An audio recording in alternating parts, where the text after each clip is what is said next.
নেতৃত্ব দিলে দোষের কিছু নাই, নেতৃত্ব পেলেও দোষের কিছু নাই। একজন যে কেউ, একজন মেম্বার হোক, একজন চেয়ারম্যান হোক, একজন এমপি হোক, একজন মন্ত্রী হোক, একজন পিএম হোক, যাকে আল্লাহ পাক যেখানে দায়িত্ব দিবেন, খলিফা হিসেবে তার কাজ কি বলেন তো? ফাহকুম বাইনান নাসি বিল হক, সত্য ন্যায়ের মানদণ্ডে মানুষের মাঝখানে বিচার ফয়সালা করুন, বাস। এটা আপনার কাজ। নেতৃত্ব দিলে দোষের কিছু নাই, নেতৃত্ব পেলেও দোষের কিছু নাই, কিন্তু ফাংশনটা কি? একজন খলিফার কাজটা কি? আবু বকর সিদ্দিক কেমন খলিফা ছিলেন, ওমর কেমন ছিলেন, ওসমান কেমন ছিলেন, আলী কেমন ছিলেন রাদিয়াল্লাহু আনহুম আজমাইন? তারা এই আয়াতের উপর আমল করতেন, ফাহকুম বাইনান নাসি বিল হক, মানুষের মাঝখানে ন্যায় বিচার করো। ন্যায় বিচার কথা বলা হয়েছে, ন্যায় বিচার। এখন ন্যায় বিচার কতটুকু কি হচ্ছে না হচ্ছে এটা আপনারা আমার চেয়ে ভালো জানেন, আমি এইসব নিয়ে কথা বলতে চাই না, কিন্তু আমাদের কাজ এতটুকুই, যাকে আল্লাহ পাক যেখানে দায়িত্ব দিবেন ন্যায় বিচার। আরো আল্লাহ বলছেন, আয়াতটা শেষ হয়নি, আরো সামনে একটু আছে। আল্লাহ পাক বলছেন ওয়ালা তাত্তাবিউল হাওয়া, ন্যায় বিচার করো এবং নিজের হাওয়া প্রবৃত্তির অনুসরণ করো না, নিজের মন গড়া বিধানের অনুসরণ করো না, নিজের প্রবৃত্তির দাসত্ব করো না। যদি করো তাহলে কি হবে?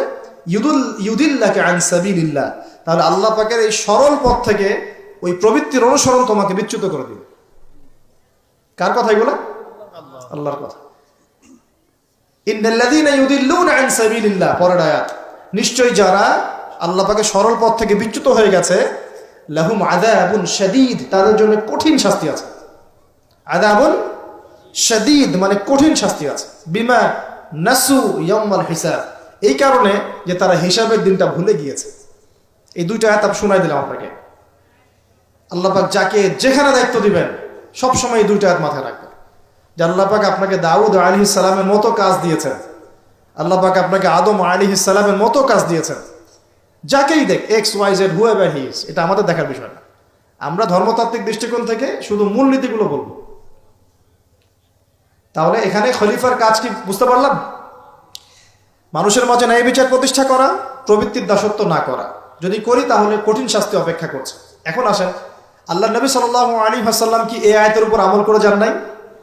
গিয়েছেন না যান নাই? তার জীবদ্দশায়, তার 23 বছরের এই নববী জীবনে কেউ কখনো জুলুমের শিকার হয়েছিল? বলেন তো, কেউ বলতে পারবে বুকে হাত দিয়ে যে একজন মানুষ জুলুমের শিকার হয়েছে? তার রেখে যাওয়া ইসলামের এই প্ল্যাটফর্মের উপরে আবু বকর সিদ্দিক শাসন চালিয়েছেন 2.5 বছরের মতো। আবু বকর সিদ্দিকের সময় কি কেউ জুলুমের শিকার হয়েছিল?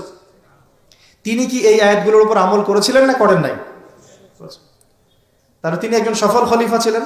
আমরা খলিফা এবং খেলাফা দুটার ব্যাখ্যা বুঝতে পারলাম।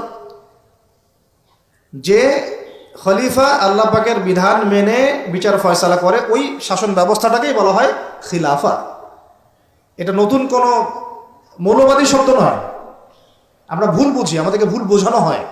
একজন খলিফা যে আল্লাহ পাকের বিধান অনুযায়ী বিচার ফয়সালা করে, তার ওই শাসন ব্যবস্থাটাকে বলা হয় খিলাফা, যেটা আসবে সামনে ঈসা আলাইহিস সালামের হাতে।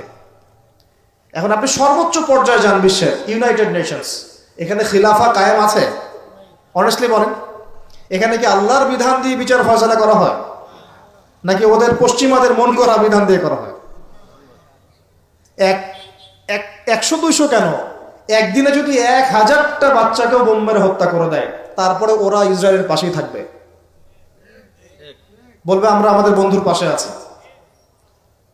আমাদের যদি এর পরেও চোখ না খুলে, তাহলে নিশ্চিত আমরা ইন্টারনালি ব্লাইন্ড, আধ্যাত্মিকভাবে অন্ধ হয়ে গেছি।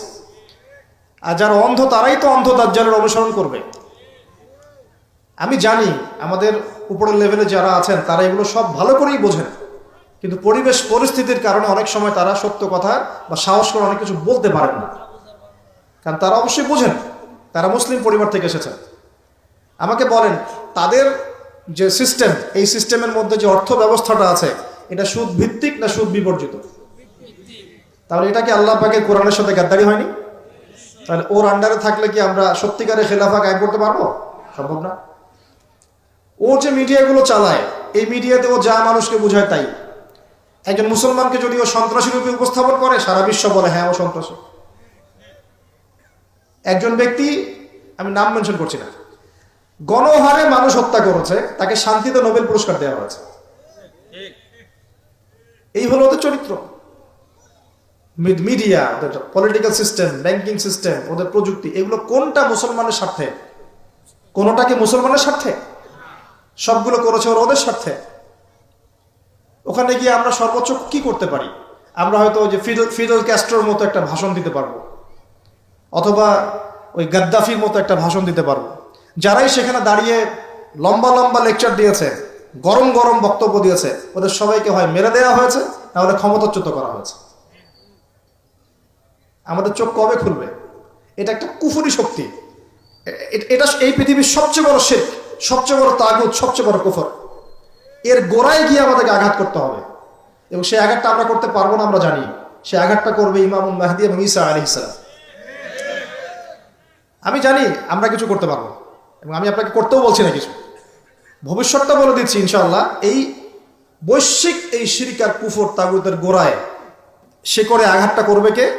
ইমামুল মাহদী এবং ঈসা আলাইহিস সালাম। তারপরে আবার জেরুজালেম থেকে বিশ্ব শাসন হবে ইনশাআল্লাহ। তখন প্রত্যেকটা মুসলমানের হক অধিকার রক্ষা করা হবে। তখন মুসলমানরা এইভাবে মাথা নত করে বাঁচবে না, মাথা উঁচু করে বাঁচবে ইনশাআল্লাহ। এত সহজ যে মুসলিম বাচ্চাদেরকে বোম মেরে হত্যা করে ফেললো। আমি আপনাদেরকে দলিল দিলে রাত 2টা-3টা বেজে যাবে। একজন সাহাবীর হত্যার প্রতিশোধ নেওয়ার জন্য নবী সাল্লাল্লাহু আলাইহি ওয়াসাল্লাম 30,000 সৈন্যবাহিনী রেডি করে রোমানদের বিরুদ্ধে যুদ্ধ করতে পাঠিয়েছে। কয়জন সাহাবী? আবার একজন দিনী বোন, মুসলিম রমণী মহিলা সাহাবীর ইজ্জতের বিনিময়ে পুরা বনু কুরাইজার সাথে নবী যুদ্ধ করেছেন। নবী একজন রাষ্ট্রদূত পাঠিয়েছিলেন, খ্রিস্টানরা ওই রাষ্ট্রদূতকে হত্যা করেছিল। ওই একজন সাহাবীকে হত্যার প্রতিশোধ নেওয়ার জন্য আল্লাহ নবী সাল্লাল্লাহু আলাইহি ওয়াসাল্লাম মুতার যুদ্ধে চলে গিয়েছে। কি মনে করেছে মুসলমানদেরকে ওরা যা ইচ্ছা তাই করবে? যখনই মুসলিমরা ইসলামের পক্ষে কথা বলার চেষ্টা করে অথবা শক্ত অবস্থান দেখানোর চেষ্টা করে, ওরা কয়েকটা অস্ত্র প্রয়োগ করে। স্যাংশন দিয়ে দিব, তারপরে কি করব? টাকার মান কমিয়ে দিব, ভিসা বাতিল করে দিব, অনেক সমস্যা। ওদের কাছে এরকম 70 থেকে 72টা অস্ত্র থাকে, একটা একটা করে প্রয়োগ করে। স্যাংশন একটা অস্ত্র, ভিসা একটা অস্ত্র, টাকার মান ইনফ্লেশন হবে এটা একটা অস্ত্র, ঋণ দেওয়া বন্ধ করে দেবো একটা অস্ত্র, IMF এর লোন দিব না একটা অস্ত্র। এরকম অস্ত্র শেষ নাই। এগুলো আপনারা সবাই বুঝবেন না, পলিটিশিয়ানরা বুঝবেন। এই শক্তিটা, এই পুরো পশ্চিমাদের এই পুরো শক্তিটা, আমি বলছি না তাদের মধ্যে ভালো মানুষ না, এটা বলছি না। এটা যারা নিয়ন্ত্রণ করে তাদের নাম জায়নিস্ট। তারা কারা? এই জায়নিস্টরা কখনোই মুসলমানদের স্বার্থে কাজ করবে না। কশ্চিন কালেও তারা এই মুসলিম বাচ্চাদের রক্তের বদলা নিবে না।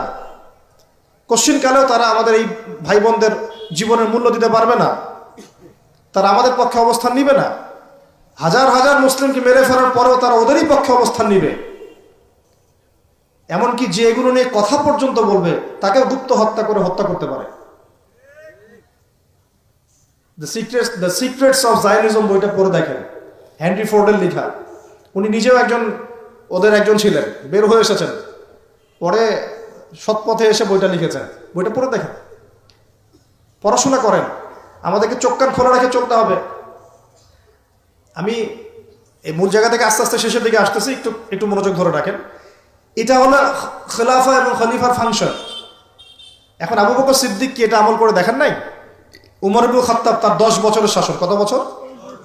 এই 10 বছরে আপনি একজন মানুষ দেখান যে অনাহারে মারা গেছে বা দারিদ্র সীমার নিচে ছিল, বা ওই 10 বছরে একজন মুসলিম বোনের ইজ্জত হানি করা হয়েছে, একটা বাচ্চাকে হত্যা করতে পেরেছে, বা একজন মুসলিম ভাইকে অন্যায়ভাবে হত্যা করেছে, বা শুধু মুসলমানদের উপরে গরম গরম কথা পর্যন্ত বলেছে, একটা দলিল খালি দেখানো হবে। 10 বছর আপনি দেখাতে পারবেন না। বরং মানুষ চাকরি ছেড়ে দিচ্ছে এসে, ইয়া আমিরুল মুমিনিন, আমার কোর্টে তো মামলাই আসে না, আমাকে অযথা বেতন দেন কেন? এই যে বর্তমান রাষ্ট্র ব্যবস্থার কাঠামো, এটা ওমর রাদিয়াল্লাহু আনহু দিয়েছেন। তার জীবনী পড়ে দেখেন, ইতিহাসগুলো পড়ে দেখেন। এখন এই 10 বছর যদি এভাবে চালানো যায়, তাহলে আমরা কেন এখন দুর্বল হচ্ছি? আরো সামনে যান, ওই 10 বছরে ওমর রাদিয়াল্লাহু আনহু এই বাইতুল মুকাদ্দাসও জয় করেছিলেন, মনে আছে? উটের পিঠে তিনি একবার চলেছেন, তারপর ভিত্তকে উঠিয়েছেন। ওটা নিয়ে কাজী নজরুল ইসলাম কবিতা লিখেছিলেন। এগুলো তো এখন নাই। কবিতাটা, এটা তো আমিরুল মুমিনিন কবিতা ছিল না একটা আগে, ওটা তো এখন আপনারা পড়তে পারেন না। কেন পড়তে পারেন না এটা আপনারা বুঝবেন। কেন পড়া যাচ্ছে না? কি সমস্যা হচ্ছে? পড়লে কি হবে? কোথায় নিয়ে যাচ্ছি আমরা বাচ্চাদেরকে? এখন কোন দিকে নিয়ে যাচ্ছি বাচ্চাদেরকে আমরা? আসলে ইসলামের শিক্ষা ছাড়া আপনি যত শিক্ষায় শিক্ষিত করেন না কেন, পরকালে আপনি পস্তাবেন, আমরা পস্তাবো না। পরকালে আপনি পস্তাবেন যে আমি আমার সন্তানকে কেন এই শিক্ষা দিয়ে আসলাম না। হয়তো আজকে রব্বির হামহুমা কামা রব্বায়ানি সগীরা বলতে পারতো, এখন তো সেটাও পারছে না।